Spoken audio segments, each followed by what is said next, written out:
બે જૈન બે ગુરુ જે પ્રેમ, જે જ્ઞાન, જે પ્રેરણા માતા અથવા પિતા નથી આપી શકતા તે સદગુરુ આપે છે. જ્ઞાન ગુરુ, દીક્ષા ગુરુ, સંસ્કાર સિંચનનું અંતિમ ધામ ગુરુદેવ છે, જે સત્યરૂપ છે. તો જ તે પોતાને શરણે આવેલા શિષ્યને જ્ઞાન પ્રાપ્ત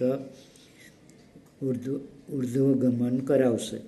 પણ જગતની મોહમાયા, આડંબર, અહમમાં પડેલા ગુરુદેવ પોતે જો અંધકારમાંથી બહાર નથી આવ્યા, પોતાના જ રાગ દ્વેષ અહમ સાચવીને બેઠા છે.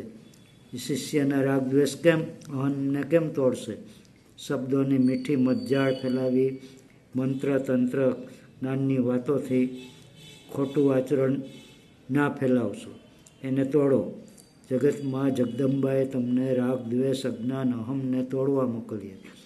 જો તમે તોડશો તો જ શિષ્યનું શ્રેય થશે, સાચા સંસ્કારો તો જ જાગશે. એક નૂતન મૂર્તિનું તમારે ઘડતર કરવું હશે તો એક પથ્થરને તમારે તોડવો પડશે, એક ટાંકણા મારી ઘાટ પડવા પડશે. જો તમારા ટાંકણામાં ભૂલ આવી, વધારે કે ઓછો ઘા માર્યો, તો સમજો મૂર્તિ બેડોળ બની જશે. તમારી મહેનત નકામી જશે અને ફરી ઘડવામાં ઘણી વાર લાગશે. ઘા મારો તો સમજી વિચારી મારો. પથ્થરમાંથી એવી મૂર્તિનું ઘડતર કરો એ જગત એને જોતું રહી જાય, કહેતું થઈ જાય. માતૃદેવો ભવ, પિતૃદેવો ભવ, ગુરુદેવો ભવ. અત્યારના આવા સાચા ગુરુ, સદગુરુ શોધવા બહુ મુશ્કેલ છે.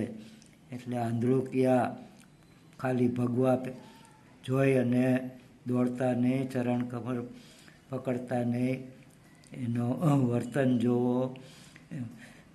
શિષ્ય મેળવવાની દોડમાં એ લોકો ખૂબ પ્રચાર પ્રસાર કરતા જાય છે. કંઠી બાંધી દે, ગમે એને દીક્ષા આપી દે. તો આ ગુરુથી ચેતતા રહેજો. અસ્તુ.